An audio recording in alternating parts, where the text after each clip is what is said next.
The ventilator was the only thing in that room still fighting for him. Not the doctors. They had already signed their names to his silence. 3 of them, in quiet succession, each one stepping out of Suite 14 on the neurology floor's private wing with the same careful expression. Detached, clinical, final. Dr. Alistair had been last. He hadn't even looked back at the bed. 72 hours, he had said, peeling off his gloves. If there's no cortical response by morning, we cease intervention. The brain is gone. Whatever is left in that bed is not Kang Ye-joon. Whatever is left. As if the man who had once made 3 rival crime syndicates kneel at a single phone call could be reduced to whatever. The monitors disagreed. They beeped their small, stubborn argument into the refrigerated silence of the room. Steady, insistent, almost indignant. Heart rate. Present. Blood pressure. Holding. Somewhere beneath the white hospital gown, beneath the sensors taped to his jaw and the breathing tube and the blue blanket pulled with military precision to his chest, something in Kang Ye-joon refused to accept the verdict. Nobody cared to notice. The guards outside the door, 4 of them, broad-shouldered men with eyes like surveillance cameras, had stopped looking an hours ago. The attending nurses made their rounds with the mechanical efficiency of people completing a formality. Even the orchid someone had placed on the windowsill had begun to wilt, its white petals curling inward as if embarrassed to witness this. By 11:47 p.m., the penthouse suite of Harrow General's private wing had become something between a vigil and an execution chamber. That was when Charlotte Adiz walked in. She was not supposed to be there. Charlotte, 26 years old, still wearing the light blue scrubs she'd pulled on at the start of a shift that was supposed to end 4 hours ago, had been reassigned at the last minute when Nurse Pelham called out sick. Charge Nurse Obi had said it with the tired, apologetic tone of someone delivering a sentence. Suite 14. Private patient. 12-hour observation. Just watch. Don't engage. Just watch. Don't engage. Charlotte had nodded and said nothing, because she had been a nurse long enough to know that don't engage was the hospital's way of saying this one doesn't matter anymore, so don't waste your empathy. She had also been a nurse long enough to know she was completely incapable of following that instruction. She pushed open the door to Suite 14 and stopped. The room was enormous and entirely wrong. Too expensive for suffering, too quiet for crisis. Floor-to-ceiling windows looked out over the city's harbour bridge, its gold lights threading across the black water like a promise someone had made and forgotten. The monitors formed a glowing constellation around the bed. And in the center of it all, utterly still, utterly silent, lay a man who looked like he had been built for war and was now losing the only battle that counted. Charlotte stood in the doorway for a long moment. She read his chart the way she read all her patients' charts, not as data, but as a story. Kang Ye-joon, 51. Admitted 6 days ago following a catastrophic hemorrhagic stroke. No family listed. Emergency contact, a man named Daeho, whose title in the system read only associate. 3 neurology consultants. 3 identical conclusions. Prognosis. Vegetative. Recommendation. Withdraw life support at the attending physician's discretion. Discretion. She clicked the chart closed, pulled a chair to his bedside, and sat down. The ventilator breathed for him. The monitors beeped their quiet argument. Outside, a city that did not know Kang Ye-joon was dying continued its indifferent noise. Traffic, wind off the harbour, the distant moan of a foghorn. Charlotte looked at his face. Strong jaw. Deep-set eyes, closed now beneath thick brows furrowed even in unconsciousness, as if some part of him was still solving a problem the rest of him had stopped believing in. Whatever authority this man had carried in life, his body hadn't released it yet. He held the stillness of someone powerful enough to be dangerous even while sleeping. She had seen patients like this before. Not the Mafia boss part, she hadn't read that in the chart, she had overheard it in hushed, charged tones in the break room. She had seen the other part, the patient who everyone had quietly reclassified from person to process. The patient whose room the residents walked past a little faster. The patient for whom the word comfort had replaced the word cure. Charlotte reached out and covered his hand with hers. It was cool. Still. Heavy. You don't know me, she said softly, to the room as much as to him. But I'm Charlotte. And I'm going to be here all night. The ventilator answered for him. She settled back into her chair, her fingers still loosely curled around his, and looked out at the gold lights on the bridge. The same bridge she used to cross on her way home, the one she'd told herself she'd photograph someday when she wasn't too exhausted to stop. She had never stopped. There was always another shift, another patient, another chart with a story that ended before she was ready. Not tonight. Tonight she was going to sit with this man, this stranger, this whatever is left, and she was going to refuse, the way the monitors refused, the way the ventilator refused, to agree that he was already gone. She didn't know yet what that decision would cost her. She didn't know yet that somewhere across the city, in a room with no windows and no mercy, a man called the Serpent was watching a live feed of Suite 14, and that Charlotte's hand on Ye-joon's had just made her the most dangerous person in the building. She only knew what she had always known, the thing that had made her a nurse and kept her one even on the nights it broke her, that no one should have to die with no one holding on. So she held on. The last watch. The elevator opened directly into room 1701 with a soft hydraulic exhale, as if the building itself was tired. Charlotte stepped out, badge swinging against her chest, and stopped. She had worked night shifts in ICUs, trauma bays, and pediatric wards. She had worked in rooms where people screamed and rooms where people prayed and rooms where people did nothing at all but wait. But she had never worked in a room like this, where the silence had weight, where the air felt pressurized with something she could not name, where 4 men in tailored black suits stood at intervals around the perimeter of a penthouse hospital suite on the 32nd floor of Meridian Medical Center in downtown Chicago, each of them looking at her the way people look at something they have already decided doesn't matter. She looked back at them with the same calm she used on difficult attending physicians, which was to say, completely. The chart was waiting at the nurse's station inside the suite, a private setup, full monitoring array, a hospital bed imported from somewhere that made hospital beds that looked like they cost more than her rent. Charlotte picked up the chart without being invited to. The suits watched her. She did not hurry. Kwon Ye-joon. She read his vitals from the last rotation. His numbers were not good. They were not catastrophically bad, but they occupied that particular middle ground that she had learned to distrust, the kind of stability that was really just a slow deterioration wearing a calm face. His oxygen saturation had dipped twice in the last hour. Nobody had noted why. She pulled the previous nurse's log and found 3 lines of documentation where there should have been 12. She pulled the chair close, not the chair by the window, the one angled for comfort and distance, but the one directly beside the bed, and Saturday. The man in the bed did not move. The monitors tracked the quiet argument of his body trying to stay alive. Outside, 32 floors down, Chicago hummed and glittered and carried on, indifferent. Charlotte opened her log and began to document what the previous nurse had not. The night vigil. By 2 in the morning, the suits had rotated. New faces, same posture, same silence. Charlotte had finished her 3rd round of vitals, adjusted the drip rate on his secondary line, and repositioned the sensor on his left wrist that kept sliding. She had done all of this with the efficiency of someone who knew exactly what she was doing, and when she was done she sat back down and looked at him. He looked, she thought, like a man who had spent a lifetime holding himself very still so that other people would not be able to read him. Even unconscious, even like this, the tape on his cheek, the tube, the slow mechanical rise and fall of his chest, there was a quality to his stillness that felt chosen rather than surrendered. She didn't know why she started talking.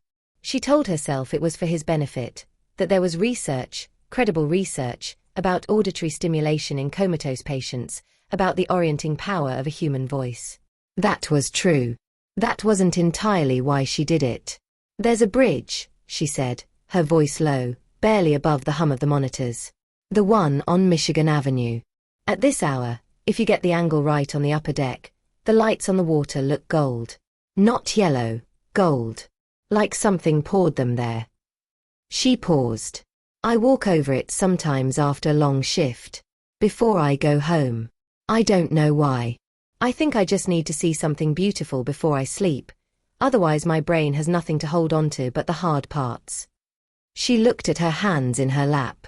I grew up in Mississippi, near the coast. And I had this idea when I was small that the ocean was waiting for me, that it was mine, specifically, like it had been put there for me to find eventually. I haven't found it yet. I mean, I've seen it. Obviously I've seen it. But I haven't found the version of it that's mine. She glanced up at his face. His oxygen saturation had climbed 2 points since she started talking. She noted that without letting herself feel too much about it. "I don't know anything about you," she said quietly. "But I'm here. For all 12 hours. So you're not alone in whatever this is." She settled back in her chair. The gold lights were somewhere out there beyond the glass.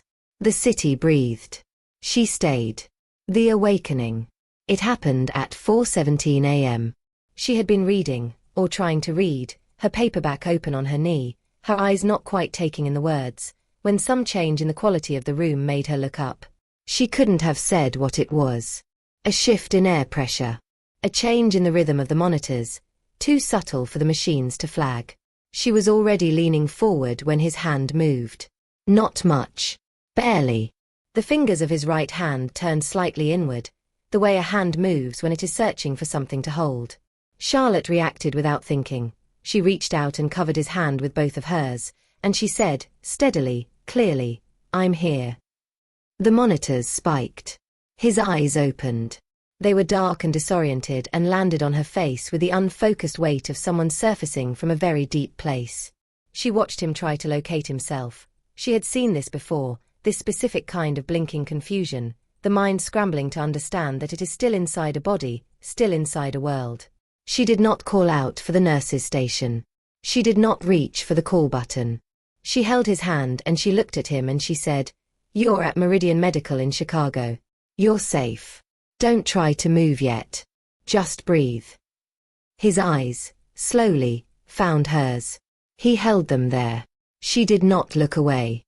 "I've got you," Charlotte said, and she meant it the way she always meant it, with the full weight of a woman who had never once in her life been able to say something she didn't mean.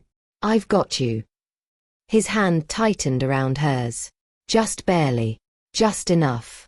She finally reached for the call button. But she kept holding on. The hospital storm. What followed was the controlled pandemonium of a medical team responding to the impossible. Dr. Alistair Cheng arrived in room 1701 at 4:31 a.m. in the clothes he'd been sleeping in somewhere in the on-call suite, his face cycling through expressions she had never seen on a physician before. Shock, calculation, something that looked briefly like awe before it hardened into professional authority. "What happened?" he said, which was not technically a question. His hand moved at 4:17, Charlotte said. "I initiated verbal contact." He achieved sustained eye contact at 4:19 and demonstrated responsive grip. "I called the team immediately." The team was already moving around her, efficiently nudging her back and out and away. She let them. She stepped toward the wall and watched them work, and she noted, distantly, that not one of the suits had moved from their positions. They were already on their phones. By 5 in the morning, the floor had transformed. Senior neurologists, people Charlotte recognized from hospital directories rather than actual meetings, appeared in the corridor. Someone from hospital administration arrived and stood near the elevator with a very particular expression that Charlotte associated with liability. Dr. Cheng pulled her into the small consultation room adjacent to the suite and asked her to walk through the night hour by hour. She did. Thoroughly, accurately, without editorializing. "You were talking to him," Cheng said, midway through, "and it wasn't a reprimand but it was close." "Research supports auditory stimulation for comatose patients," Charlotte said. "I can pull citations." He looked at her for a long moment. "You've been reassigned to the 5th floor. Effective this morning." She had expected something like this. She nodded and gathered her things and took the elevator down without looking back at room 1701. She told herself that was the end of it. She was wrong. The shadow of the serpent. 3 days later, Charlotte noticed the car. It was a dark grey sedan, no plate she could read at this distance, parked across from the employee entrance every morning when she arrived and gone by the time she left. Except once, when she caught it trailing her at a distance of 2 blocks on her walk to the Michigan Avenue Bridge. She stopped and turned. It stopped. She kept walking. It did not follow her onto the bridge. She was not the kind of woman who frightened easily. She had grown up in a neighborhood where she had learned young to read danger the way other people read weather. By feel, by pattern, by the particular quality of attention someone gives you when they have decided you are useful to them. She began to feel useful to someone she had never met. At work, things were quieter but stranger. Colleagues who had always been warm with her were now carefully neutral. The fifth-floor nurse manager, a pragmatic woman named Ava Briggs, told Charlotte without preamble that she'd been asked to document Charlotte's recent patient interactions for a quality review. Ava didn't look happy about it and said so, which Charlotte appreciated. On the fourth day, a man sat down next to her in the hospital cafeteria. Not threateningly, not urgently, just sat, the way a person does when they have chosen that chair specifically and want you to understand that. He was Nigerian-American, broad-shouldered, with a kind of face that had seen a great deal and processed most of it privately. He set a coffee cup on the table that he did not drink from. "My name is Daeho," he said, his voice low and unhurried. "I work for Mr. Kwon. He would like to thank you in person." Charlotte looked at him for a long moment. Then she looked at her food. Then back at him. "Is that a request or a summons?" A slight smile crossed his face. "With Mr. Kwon, there is usually very little difference. But he said to tell you it's a request. He said to tell you he knows the difference." Charlotte took a long sip of her coffee. "When?" she asked. "The secret meeting." Daeho drove her in silence to a building she didn't recognize, a converted industrial space in the West Loop, its exterior deliberately unremarkable. Inside, it was something else entirely. Clean lines, low light, the kind of quiet that money buys not through luxury but through control. Ye-joon was standing when she entered the room. That was the first thing that struck her, that he was standing. 3 weeks ago this man had been a body the doctors had already written a conclusion for, and now he stood in a charcoal suit by a floor-to-ceiling window with the skyline of Chicago at his back, and his posture was the posture of a man entirely accustomed to being the most significant person in any room he entered. But when he looked at her, something shifted. "Nurse Adeyemi," he said. His English was precise and careful, each word given its full weight. "I owe you a debt that I am told cannot be calculated." "You don't owe me anything," Charlotte said. "I did my job." "You did more than your job." He said it without drama, as a simple statement of established fact. "I am told the hospital recorded my care as a monitoring assignment. I am told the other nurses kept their distance." A pause. "You kept yours." "I kept your hand," she corrected quietly. He was quiet for a moment. She watched something move through his expression, not quite emotion, but the place where emotion lives in people who have learned to keep it at significant remove from their face. "Yes," he said. "You did." He gestured to the chairs. She sat a. He sat across from her, and for the next hour he spoke to her with a directness and lack of performance she had not expected. About his recovery, about the syndicate he believed had ordered the attack, about the fact that her name had now, through no fault of her own, entered a world she had never asked to know about. "You are being watched," he said. "I know," she said. He looked at her steadily. "I intend to make sure that stops." The black box. The orchid arrived on a Tuesday.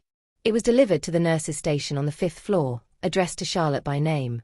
No return address, no card, just a single black orchid in a slim white box, its petals already beginning to brown at the edges, its roots deliberately severed. Ava Briggs brought it to her with an expression Charlotte had never seen on her face before, which was fear. Charlotte photographed it from 3 angles before touching the box, then put on gloves and examined it thoroughly. She found nothing inside except the flower and a small square of white cardstock with 4 words written in clean, even script.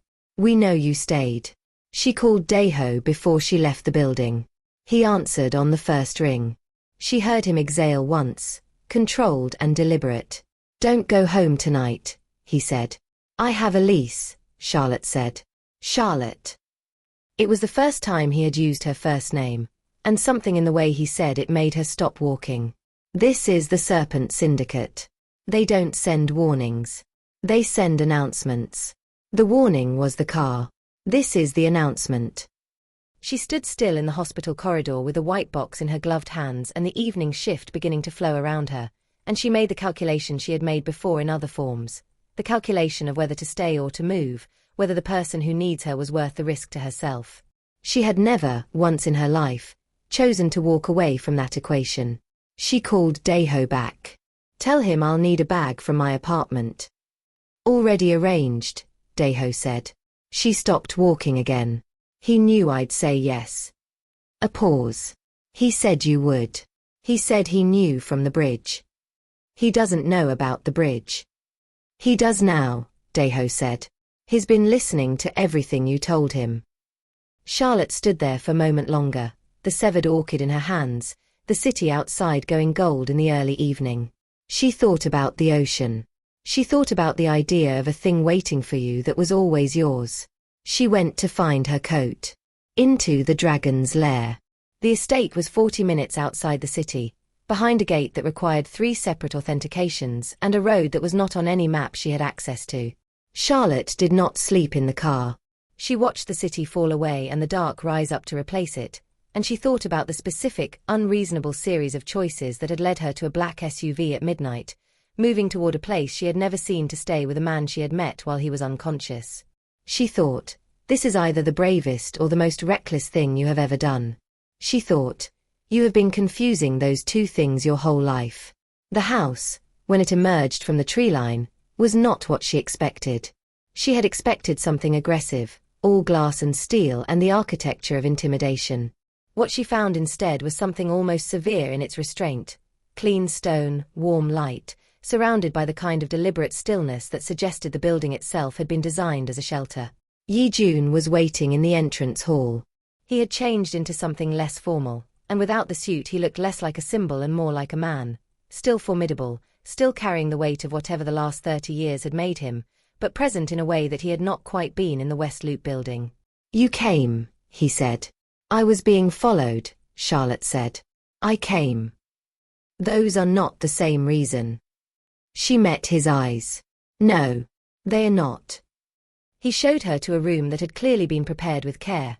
Real books on the shelf, not decorative ones. A window facing east for the morning light. Flowers that were alive. She noticed all of it and said nothing and understood that he had noticed her noticing.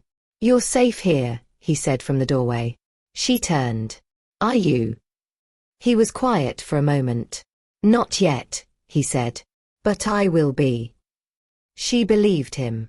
She did not entirely know why, except that she had held this man's hand in the darkest hour of his life and felt, beneath the stillness, someone fighting to stay.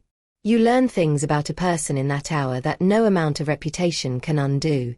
She closed the door gently and sat by the east-facing window and waited for morning. The final war. He left on a Thursday, before dawn. Charlotte heard the cars in the dark, the controlled, quiet departure of men moving with purpose, and she stood at the window and watched the headlights disappear down the road through the trees. Daeho had told her the night before, carefully and without unnecessary detail, that Ye-joon had located the Serpent Syndicate's operational center, that he had spent the 3 weeks of his recovery doing what she imagined a man like him did very well in very dark rooms, and that he intended to end the threat before it could reach her again. She had not argued. She had not asked him not to go. She was not that kind of woman. She knew the difference between a person choosing their own path and a person asking you to choose it for them. She had said, very simply, come back. He had looked at her with an expression she was still decoding. Yes, he said. The next 18 hours were the longest of her life. She cleaned the room she was staying in, not because it was dirty but because her hands needed something to do. She read. She walked the grounds inside the perimeter Daeho had specified, which gave her approximately a quarter mile of manicured paths and her own thoughts for company. She ate lunch that the estate's housekeeper, a quiet woman named Mrs. Park who had been with Ye-joon for 20 years, brought without being asked.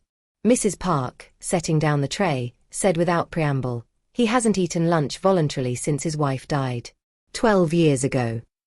She looked at Charlotte. He ate this morning. Before he left. She left without further comment. Charlotte sat with that information for a long time. He came back on Friday evening. She knew it before she heard the cars. The same instinct that had made her look up at 4:17 a.m. told her now that something had shifted, that the weight of the estate had changed. He was wounded. Not badly, she had seen badly, she knew how to gauge it, but enough. A bandage at his side, professionally applied, a controlled stillness to the way he moved that was different from his usual stillness. He stood in the entrance hall with his jacket gone and his shirt dark at the edges, and he looked at her across the room with the expression of a man who has set down something very heavy and is not yet sure how to stand without it. It's over, he said.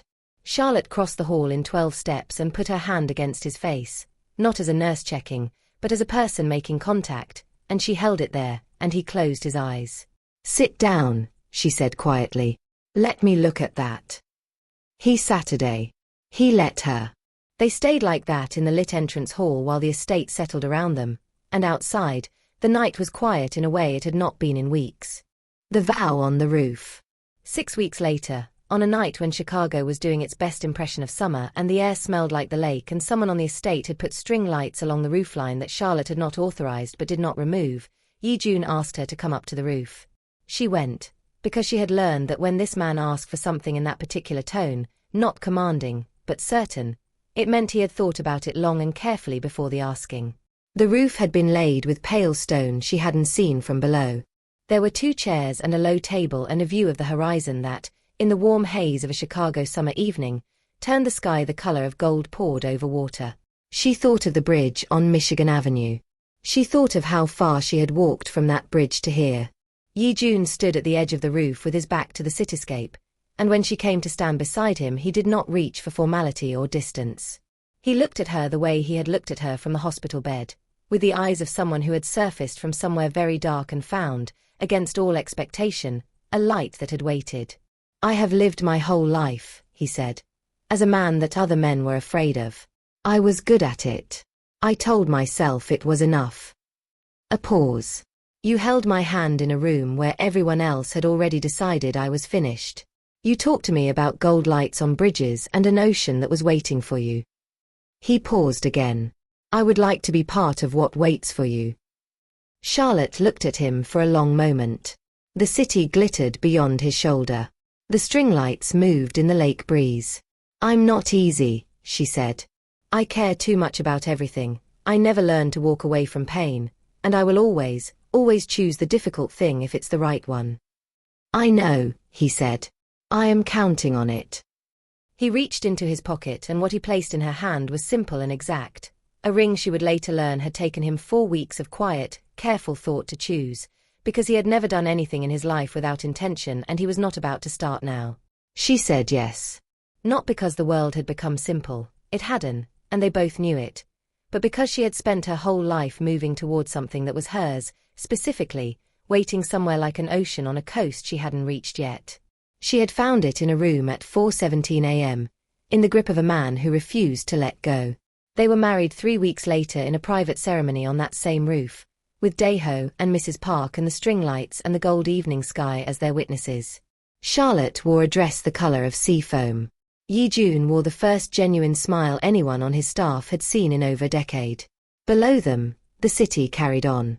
The violence was finished. The threat was ended. The dragon had found the one thing he had never thought to protect, the reason to become something better.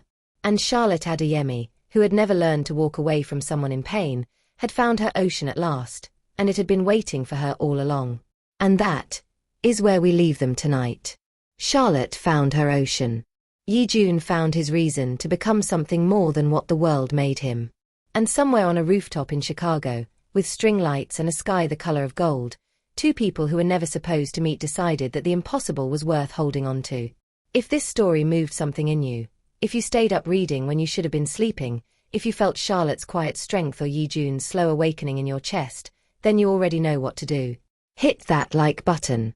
It takes 1 second, and it tells me that this story found the right hands. Every like is how stories like this one keep getting told.